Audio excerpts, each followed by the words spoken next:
नमस्कार, मैं कुसुम। आप देख रहे हैं खबर हरपन न्यूज। आइए रुक करते हैं आज की कुछ खास सुर्खियों की ओर। मध्य प्रदेश में कांग्रेस राहुल गांधी की भारत जोड़ो यात्रा की तैयारी में जुटी है, तो वहीं राहुल की यात्रा पर बीजेपी दिग्गज निशाना साध रहे हैं।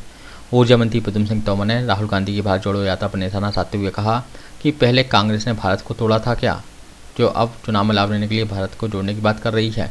जब जब चुनाव आता है तब तब राहुल गांधी और कांग्रेस धरातल पर आती है। चुनाव के समय उनको मध्य प्रदेश की धरती याद आती है।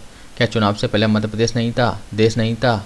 तब क्यों इनको धरातल पर आने की याद नहीं आती? प्रद्युम्न ने राहुल पर तंज करते हुए कहा कि जब मध्य प्रदेश ग्वालियर में बाढ़ आई, आपदा आई तो राहुल गांधी धरातल पर नहीं आए, और जब चुनावी समय आया है तो राहुल गांधी को कुर्सी की चिंता सताने लगी है। यही वजह है कि वो भारत जोड़ो यात्रा पर जा रहे हैं। जोड़ने की हो रही है। जरा जोड़े, इसका मतलब पहले तोड़ा था, अब जोड़ेंगे क्या? आप बात समझ लीजिए। नहीं, अब मैं ये काम कह रहा हूँ, भारत से भी लोगों को लेके जोड़ेंगे। नहीं, आप भारत को पहले क्या उन्होंने तोड़ा था, अब क्या वो जोड़ेंगे? दूसरी बात आप समझ लीजिएगा कि धरातल पे चुनाव के समय पे ही क्यों मध्य प्रदेश याद आता है? चुनाव से पहले भी देश था, मध्य प्रदेश था।